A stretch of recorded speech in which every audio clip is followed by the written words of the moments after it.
is this? Okay, and we're on. We are on. Yes, we are. We're live right now. This is Jeffrey Fresco. When I turned 60, I became Jeffrey again from Jeff, and so Jeffrey Fresco with let's see, I've got the Legacy Show, Lifers Madness, the movie, and Weedsdays Productions. Today we're with Leslie Stone, all the way from the East Coast, and we're on the left coast. We get to hang out today for the first time in a long time. It has been a while. And wait.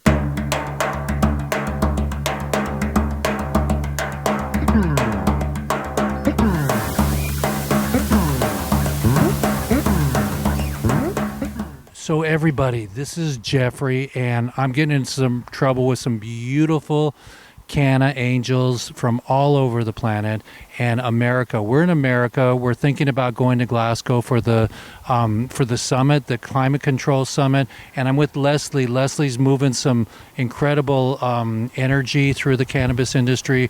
We're at 420. We're going to share this information on both of our blogs. Leslie, it's been a while. How are you? I'm doing fine, Jeff. How are you? I'm blessed that we're together. We get a couple hours together today, and that you made it all over. How was your ferry boat ride? Well, it was, you know what, it was very exhilarating. It was beautiful. It was really nice to kind of come into this interview to kind of experience nature, because we were talking about, living off the land and how to, take care of ourselves in a natural state. So it was very exciting to kind of see myself coming into nature and to be able to sit here and have this conversation with you. Can you believe it? The skyscrapers are not hanging here? I can. And you know what? I'm excited not to see them. I left that behind. And it's where I choose to stay, but I'll come in, and periodically I'll come into the city and do our thing. There's a lot going on, everybody. I'm doing World 420 Day on my Weedsdays show. Sometimes we are blessed to have Tommy Chong and other important people. We're doing hemp grows in California now. And tell us what's floating your boat and what's new in your world. You were telling me that you're doing some brick and mortar right now. Oh, yeah, very exciting. The East Coast is on fire. We're legalizing over there like tailwinds. So currently Have they officially opened rec? Well, rec is definitely underway. They haven't opened rec in New York State or any of the other states as of yet, but we've passed it. First and foremost, we are legalizing medicinally. Adult use is underway, but we have not defined any of the regulatory. What about home grow? Home grow, well, it's interesting you bring that up.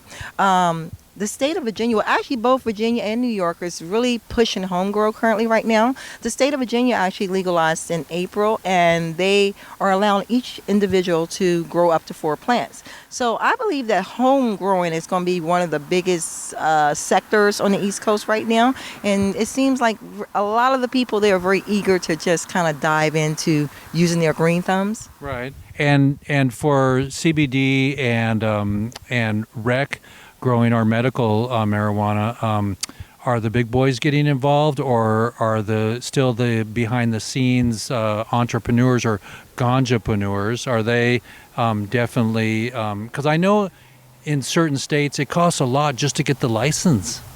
Well, I think, when you're looking at licensing, and it depends on which state you're looking at. Now, New York, my hometown. New York is the financial capital of America, and I believe it will also be the financial capital for cannabis. Right now, New York State is really preparing itself for the headquarter when it comes to, cannabis financing and things of that nature, more of the big business. You mean when they open the banks? Oh, yes. I believe that New York will probably lead that. I really have a feeling that, because we are already the financial mecca right here in America. When it comes to, venture capitalists, investing, that's the hub for it. I've seen a lot of major players position themselves, getting ready to prepare themselves to enter into the New York marketplace. And currently it is dominated by more industry leaders, such as Madman, Curaleaf. They're already positioned. They're just ready to, go wreck. And how about our little dock we're on today for our shoot? Well, the dock. It's very nice. Sitting on the dock of the bay, wasting time. And smoking a joint.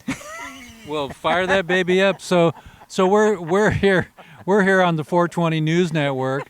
We want the MORE Act to give us more. We want to grow more. We want to have, as Jack Harrer would say, paper, fiber, fuel, medicine, and food. And now we have hempcrete, and we have hemp board, and we have hemp plastic.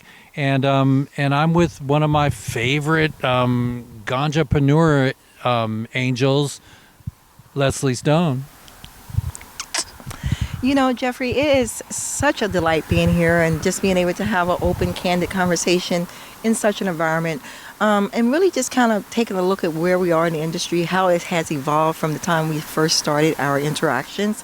And it's very exciting. You know? mean just in the last few years, or since we were kids and we had to hide our smoke? Well, no, we're talking about the last few years. Okay. Yeah, like in the last few years, since you and I met. Right. There's been so much evolution in this industry. I mean, you know, I'm here in Seattle, and it's just the first thing I do when I come. And to I even brought the big rig, and we're doing an incredible little bone here. So the first thing I do when I enter into any state as the queen of cannabis is I go check out their marijuana market, whether medicinal or adult use, just kind of get a lay of the land to Right. understand where Right. they are, what they're doing, and how they're doing it. What was interesting to me and here in Seattle is that you guys seem to be very restricted when it comes to cannabis use. Now, No what advertising. what I don't approve of in Washington State, and I live here, is that you can't smell your bud that you're buying. Well, In Oregon, you know, you can go and you can open a jar. Well, I felt that to be a tremendous setback, especially for the novice. You know, one of the things I think is very important when it comes to cannabis because it's about characteristics, and this scent is a characteristic. You want to know the nose of your flower. So to take that opportunity away from a consumer or a patient or a buyer, I think it really kind of eliminates the growth in it. You know, most people are not going to buy something that they really can't see or touch. I want one rule, one law, one world where every state has big giant jars with names on it. They're clean, they use tweezers, and that you can smell your bud, because when you have a glass of wine, that glass is made so you can sniff it as you're drinking it. Brandy. Exactly. I mean, the nose is very important. It's one of the most important characteristics. I mean, so to take that away, like I said, it really does a disadvantage to the overall market itself. Hoping that at some point you guys may go back, revisit that on the table and, you know, get that worked out. We're working on it all. You know, they took away the medicinal out of Washington State. They closed down 300 brick and mortars. Really? About Since COVID? 5 years ago, and last summer they got rid of gummy bears because they thought children were going to get them.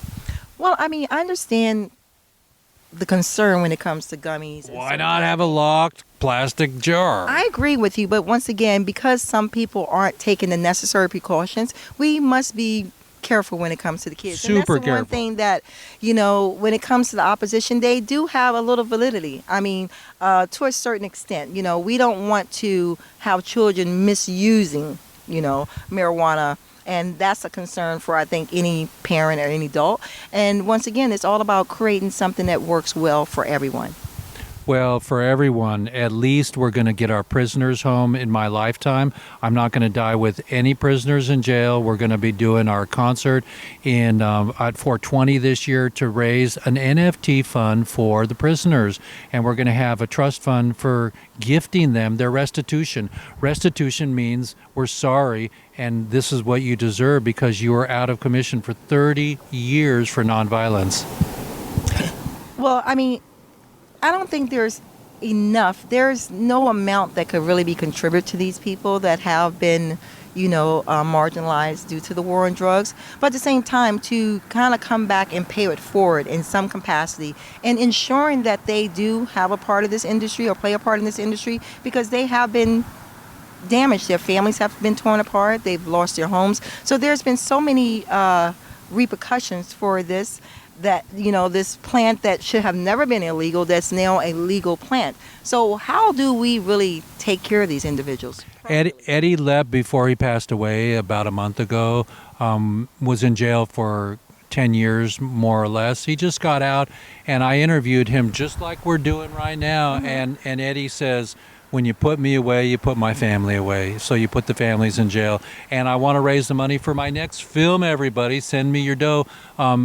about the family. This is about the families, and I want to call it Mi Familia, and it's about the families and interview them that they're reuniting with their mommies and their daddies, and also that, you know, when you put me away, you put my family away. Well, it does. It's a ripple effect, and that's what we must be mindful of. And when you say it like that, there's no amount of giving back or trying to rectify when you've destroyed a family, you've ripped a father or a mother away from their child, and because you can't recount. But I do believe that, you know, we can create something that would be beneficial to those. What that looks like yet, I'm uncertain of it, but I'm hoping that, you know, some good people come forward and really create something that helps these families and individuals. Kind gestures and the beginning of doing this metaverse and this blockchain project that I want to do, and bring on, you know, important people. Willie, before he passes away, we'd love to have you on stage, Willie. And Snoop, we'd love to have you. Melissa Etheridge, you know, all the ganja people that are, and the athletes in cannabis that know that it's medicine and that feel right with it, because alcohol is a choice. Why not cannabis? You're right. I mean, prohibition is over. We are at the point where we must make this plant available to everyone. There shouldn't be any restrictions, but there should be guidance. I believe that's the appropriate way to go about it. Mindfulness, you know, I mean, the kids should don't get alcohol until they're 21. Exactly. I mean, we can create the same types of stipulations and really make sure that everyone can enjoy the plant. But what's really problematic to me is that right now alcohol is so much more damaging.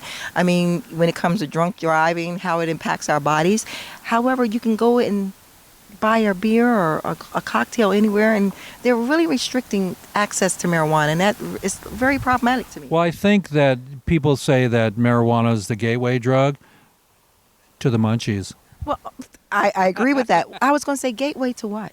to the munchies, to couch lock, or to Relaxation? or to having relax, or Laughter? or lovemaking. You know, the deal is that it's our generational time to make generational wealth for our prisoners, and I'm going to be doing that. I'm going to be pulling this beautiful Leslie Stone in with us. Every time I'm on stage, Leslie's going to fly in and be there. And unless we get married and hooked up, you know, really tight, you know, so because I love your laugh. We're getting tight already. We're getting closer. So the idea is to walk this planet with people you know, and to keep our circle small so we know that we got your back. Well, you know, I call it the 3 Ps: people, planet, you know, and purpose. It's very important that we understand what is our purpose and how we can just utilize the plants around us to achieve a lot of things naturally, and just kind of really going back to the holistic and more agriculture. The one thing I've appreciated about being here. See, we're putting on a show. Oh yeah, we got some passerbys, you know, they're driving by and they're stopping. They're like, what's happening here? So we're capturing some attention, which is what we normally do. It's all about information, giving it out, and through film. Film is medicine and food. It is. It's the message that you convey. So we're here to let you know that cannabis is the medicine of the future. Not only is it the medicine of the future, but it is the economic driver of the future as well. Well, if you can build houses out of it, come on, stop cutting trees for toilet paper.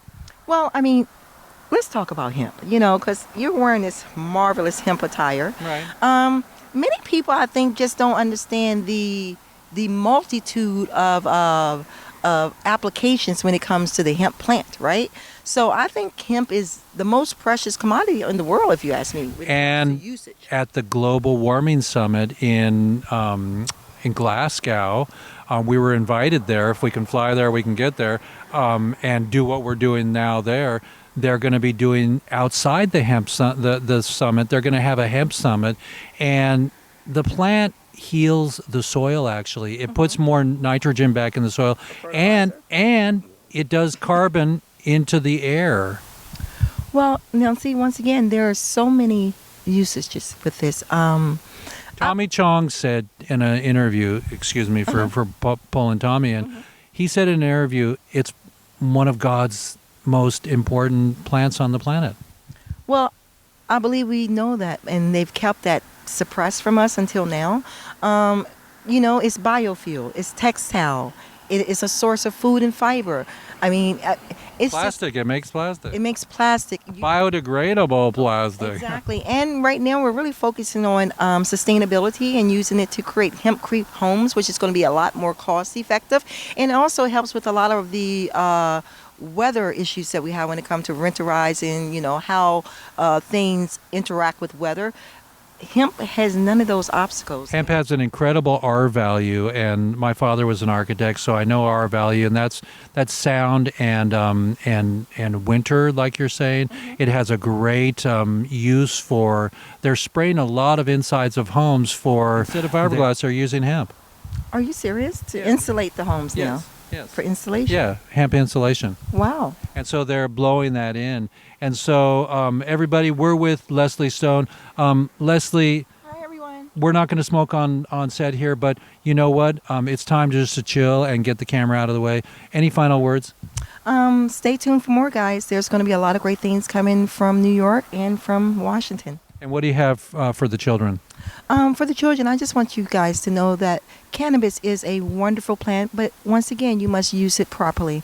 Anything that's overused or abused could be problematic. So let's just be mindful and guide the children when it comes to use. Don't drive with 420. And so what about the adults? Adults, guys, we are responsible for our actions, so we have to be responsible for our actions and understand how to really plant responsibly. So just be socially responsible when consuming your plant. And what about for me? Well, for you, I think we're gonna turn the camera off for that. So we're gonna get reacquainted here, everybody, and we're really blessed to have my hemp goddess, my hempstress, in the house, and I'm just happy to be with Leslie Stone, everybody. Hemp hooray! Hemp hooray! Yeah, and final words. It's the cannabis time, the cannabis evolution. Okay, everybody.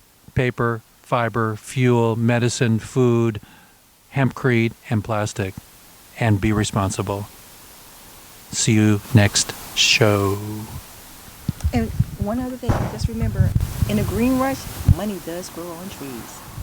Yeah, this can save the whole country, save other countries, because there's so much money behind it, and they stopped it for money. So everybody, let's get on with it and go to the Supreme Court with me and Tommy Chong and Leslie Stone, and we're going to walk right in there, and we're going to show a little video, and we're going to say, please, today, the MORE Act, go through, and we will bring all of our prisoners home. We're working for you, and we're playing for you, okay? Help us save them. Yep. Come on board, Snoop and Willie. We love you. Bye.